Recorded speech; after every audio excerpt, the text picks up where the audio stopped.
अस्सलाम वालेकुम दोस्तों, कैसे हैं आप लोग। तो दोस्तों उम्मीद करते हैं सब लोग अच्छे होंगे, हम भी यहाँ पर अच्छे हैं। अभी सऊदी में टाइम हो रहा है 1:40। तो अभी हम रूम से निकले हैं दोस्तों, और धूप आज तेज नहीं है,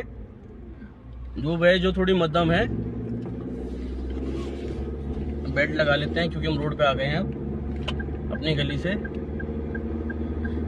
तो दोस्तों इंडिया में क्या टाइम हो रहा है कमेंट में ज़रूर बताएं, और सब लोग कैसे हैं इंडिया वालों। और एक बात और करनी है दोस्तों मुझे आपसे, जो लोग भी सऊदी आ रहे हैं ना, कंपनी में आना चाहते हैं या ड्राइविंग में आना चाहते हैं, तो आज उसके हिसाब से मुझे बात करनी है, क्योंकि बहुत से लोगों को कमेंट आ रहे थे मैं कंपनी के बारे में कि सर कंपनी की वीज़ा कैसे मिलेगी, कहाँ से लें, क्या करें, कंपनी में आना चाहते हैं आना सही है या मतलब एग्रीमेंट वीज़ा पे आना सही है। तो मैं आपको बता दूं कि अगर कंपनी में आप लोग आ रहे हैं ना, जो नए लोग आ रहे हैं उनके बारे में बात कर रहा हूँ, पुराने के बारे में बात नहीं करता मैं, क्योंकि पुराने को सबको मालूम ही है। तो जो नए लोग आ रहे हैं उनको मैं बता देना चाहता हूँ, अगर आप कंपनी में आ रहे हैं ना, तो कंपनी में मैं कई लोगों को मेरे पास पर्सनल कमेंट भी आया, तो मैंने उनको ये जवाब दिया, अगर कंपनी में आप आ रहे हैं तो कंपनी में दोस्तों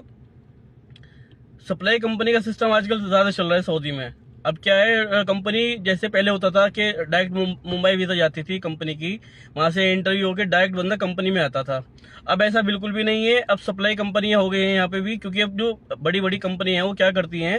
वो रिस्क नहीं लेती है अपना, ठीक है। वो क्या करती हैं कि यहाँ पे कंपनी बन गई मेन सप्लाई की, वो क्या करती हैं, इंडिया से आदमी बुलाते हैं, जो मेन सप्लाई वाली कंपनियां होती हैं, 100 आदमी 200 आदमी बुला लेते हैं किसी भी ट्रेड में, जैसे कि आप ड्राइविंग में हुए या मान लीजिए स्टील फिक्सर, मेशन, अलग अलग कंपनी के आदमी बुला लेते हैं, ठीक है, यानी कि सप्लाई वाली कंपनी जो होती हैं।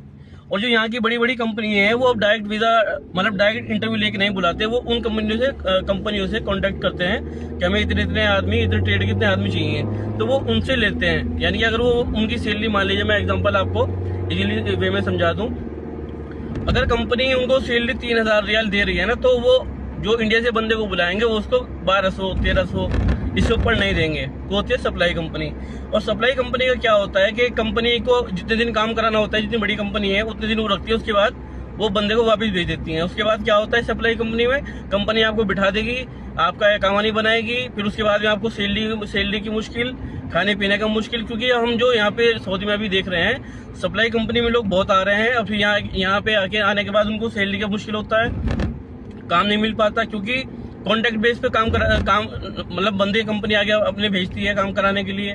ठीक है। जितने दिन का काम होता है मिल जाता है, उसके बाद नहीं मिलता तो फिर रूम में बैठना पड़ता है।